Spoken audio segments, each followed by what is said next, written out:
What's up, guys? Welcome to Last Week in the NFL, Week 15. It is our Week 15 recap. The season is really winding down now. We only have 2 weeks left, so obviously every game matters just a little bit more. Weather's getting colder, and, this is when the best football's played for, the good teams. So this week, I went 9-7 on my picks. You also went 9-7 on your picks. So no change, and, I'm still a little bit ahead of you. By about, looks like 6 games, so, pretty close coming down to the end of the year, and we'll see who edges this out. I'm actually interested to see how these last 2 weeks play out, because our records are really close, and we were not with each other when we made these picks. No, obviously. we really weren't at all. We were just doing our own thing, and now it's just kind of funny. But we did have 8 games different this week, and we joked that we'd split them 4-4, and we split them 4-4. So that's exactly where we're at. My 4 wins were Seahawks over Panthers, Eagles over Redskins, Cardinals over Browns, and Bills over Steelers. And yours were Packers over Bears, Jaguars over Raiders, Vikings over Chargers, and lastly Falcons over Niners. Yep. So, we talked about it in the preview show. There's a lot of great games this week, a lot of great games. So, some really good ones. Obviously, we had that AFC South matchup. The Texans ended up holding on versus the Titans. They kind of controlled that game for the majority of the time. Yeah. Titans came back late, had a chance to win it, but the Texans held tough. So now we really have no idea what this Texans team is. Yeah. Now we just know they're a super up and down team. You beat the Patriots, you lose to the Broncos, you beat the Titans, and the Titans were on fire. Ryan Tannehill didn't play bad. This wasn't all right, he's back to Ryan Tannehill we knew. It just wasn't that good of a game. It just happens. So, and it was at home. Obviously, a big loss for the Titans. There's all sorts of scenarios of them and the Steelers get into the playoffs I'll go into a little bit later. But they're still fighting, but obviously a big loss. A couple other games that mattered or that were interesting. The Raiders choked away their final game in the black hole. Kind of disappointing. I mean, it was pretty tough to watch. They were winning by, I think they were winning by 10 the majority of the game, or more than 10 the majority of the game, and then they just give up 2 last second time. That game stunk. If you're a Raiders fan and you're sitting, you had to have just been. You would have been almost just wow, this team almost deserves to leave. After this. Garner said he was walking out of the stadium and did not see as many middle fingers as he'd ever seen before. Oh yeah, crazy.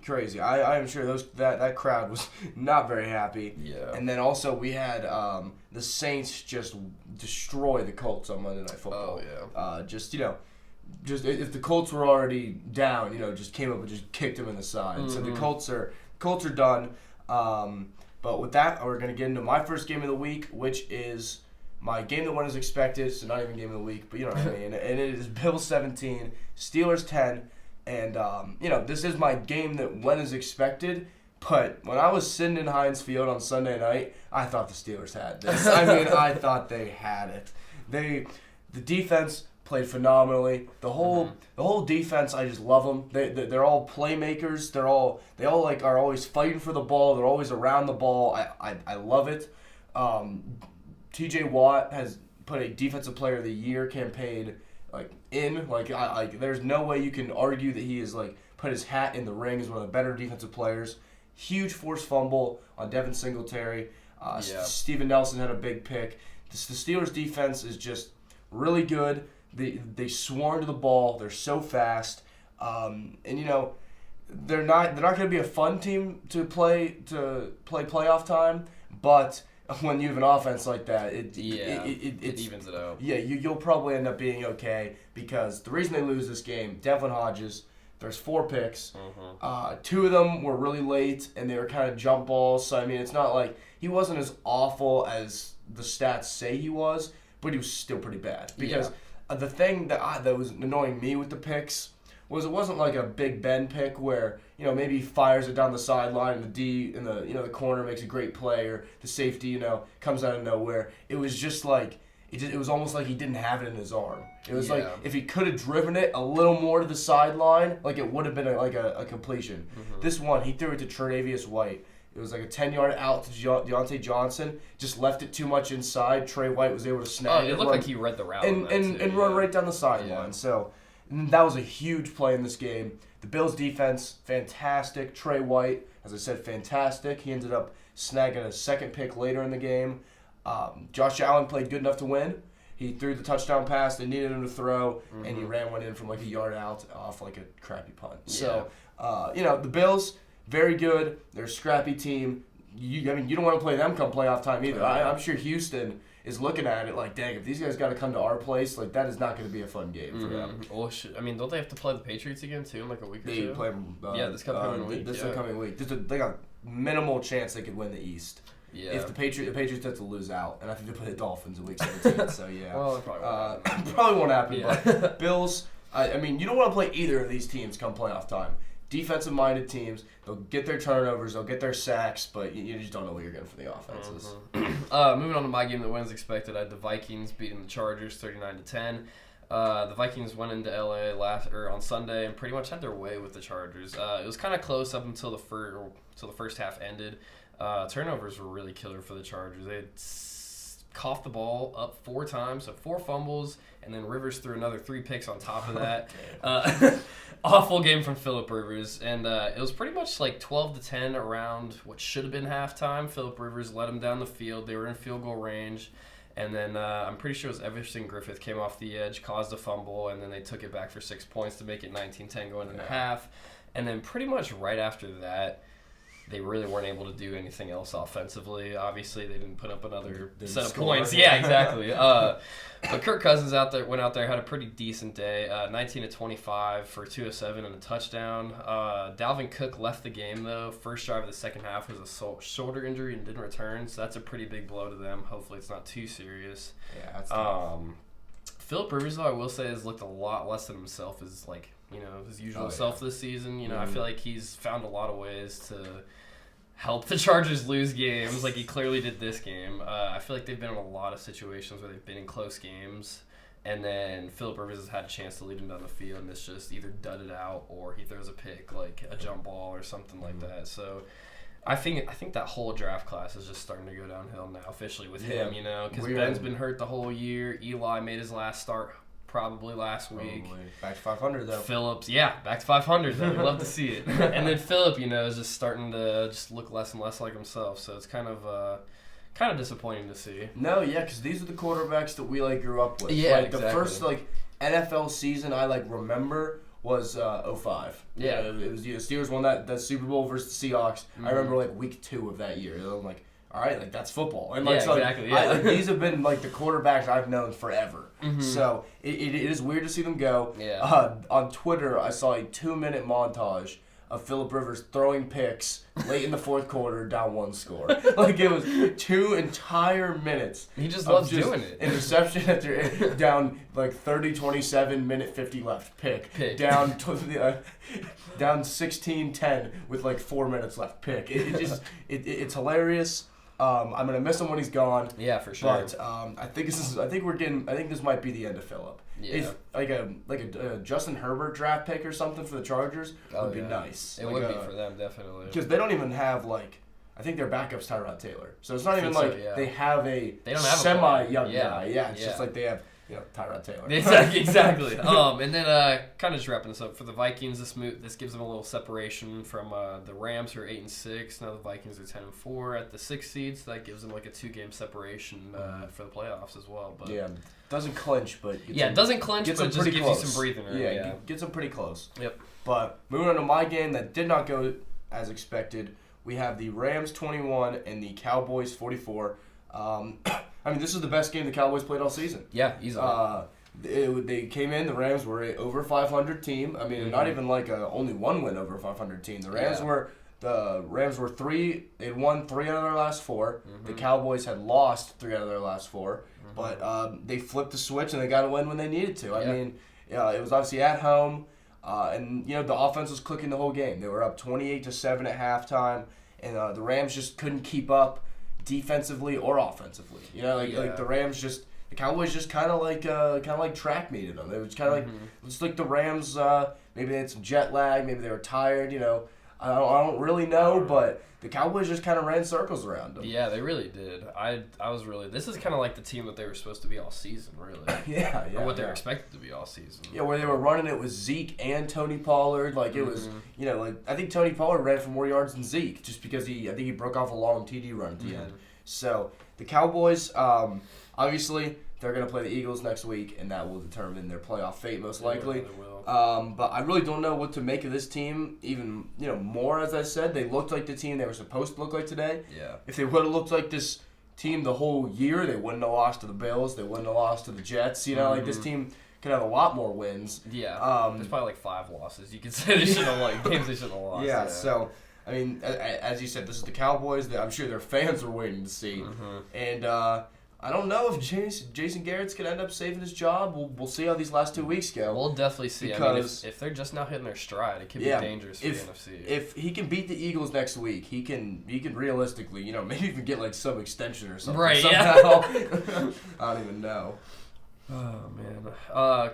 Okay, so moving on, going into my game that didn't go as expected. I had the Cardinals over the Browns. The Cardinals won 38-24. Since being traded from Miami to Arizona, Arizona running back Kenyon Drake has really enjoyed seeing his usage and production spike pretty much. His first 6 games, he had about 174, 5-ish rushing yards. And then in his 6 games in Arizona, he's had almost 500, which is amazing. Yeah. But Sunday was no different. Torched the Browns for 22 carries, 137, and 4 rushing touchdowns. 4 rushing touchdowns. Huge day on the ground for him. The Browns were able to hang around pretty much the whole game because of Nick Chubb, who rushed for 127 and 1 touchdown as well on 17 carries. Baker threw for 247, 2 touchdowns, and a pick in the end zone. Never good. Yeah, Pat Pete in the end zone got him.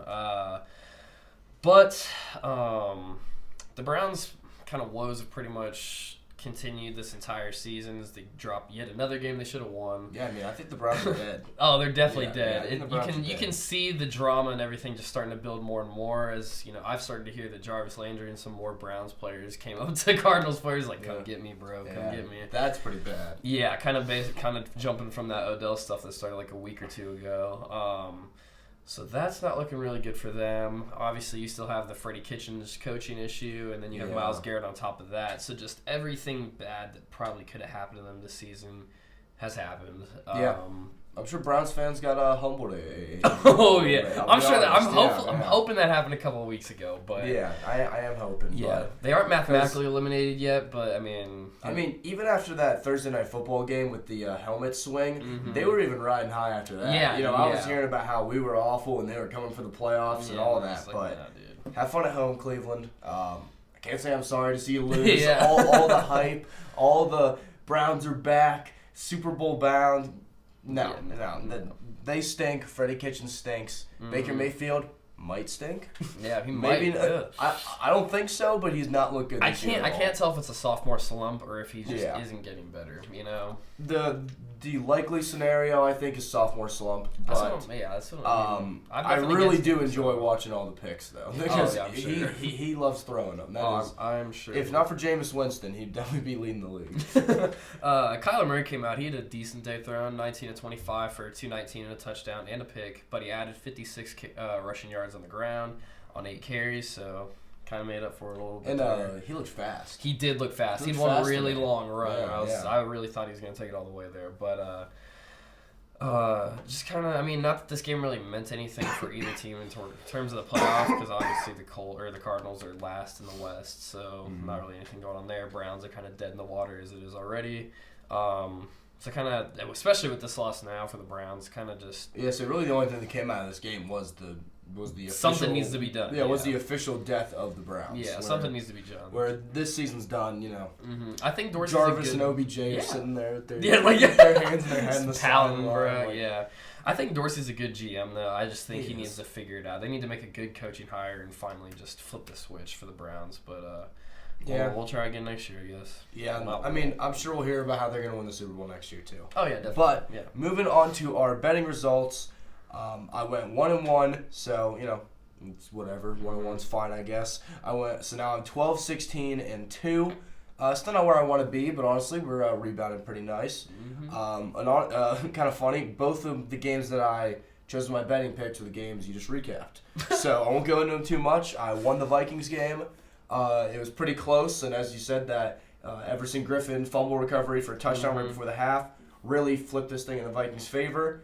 And easy money, minus 1.5. They won by 29. Yeah. So, and then the other game's the Browns. I literally said to a couple people, I said I bet on the Browns this week because if they win, I get money. If they lose, the Browns are dead. So I win either way. The Browns are dead. So yeah, they ended up losing. As I said, I thought they would win though. I wouldn't put money on it if I didn't think they'd win. But they lost and they look like crap. So they did. I think I've lost every time I've bet against the Browns. I do not think I've won yet or bet for the Browns. I went 1-1 as well this week, 15-15 overall. Hopefully we can keep it either 500 or get myself back up to above 500 next week. The one that I did win this week was the Patriots minus 10 at the Bengals. As I had said in the preview show, I didn't think the Patriots were going to come even close to not covering this just because of losing 2 straight, and it's at the worst team in the NFL. It's like there's no way. The offense did struggle though, but the defense really separated them and helped me cover for that one. The one that I lost, the Seahawks minus 6.5 at the Panthers. As soon as I saw the Seahawks miss that first field goal, I was like, this is going to come back to bite me. And it did. That was just a crappy loss. I had a parlay that had that game in it, and I ended up getting the line at 6, so it ended up pushing, so I lived. But, the Seahawks, they were doing all they could to not win that game by 6 points. Like, they really did not want to win it by. They were up by, like 14 the whole, or I guess 13. Yeah, thanks to a extra point kick. But they were up by 13 the whole game. Let them back in it. That's a pretty tough beat. It is a tough yeah, and I got it in at 6.5, and then it dropped down to 6, I think, like right before the game started. Yeah. So, but whatever. Moving on, instead of our 4 you losers this week, we have no college football on Saturday for the first time in a while. Yeah. So, there was one game this last weekend, but it was Army-Navy. Navy's quarterback is sweet, Malcolm Perry. Yeah. Shout out to him. Last week, he is our 4 you losers. Someone signed him in the offseason, please. He's shifty as hell.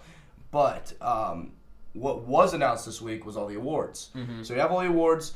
Joe Burrow had a three-peat. We'll call it that. Heisman Trophy, Maxwell Award, and Davey O'Brien. That's obviously just Heisman Player of the Year and then QB of the Year. Jonathan Taylor took home RB of the Year. Jamar Chase, wide receiver. Harrison Bryant from FAU. John Mackey for tight end. Chase Young, our boy, won Defensive Player of the Year. Yep. Isaiah Simmons, linebacker of the year. Grant Delpit, DB of the year. Should have been Jeff Okudah. We won't talk about it. Yeah. Remington Trophy, Tyler Biadasz. I think I said that right. Center of the year. Outland Trophy is Swell from Oregon.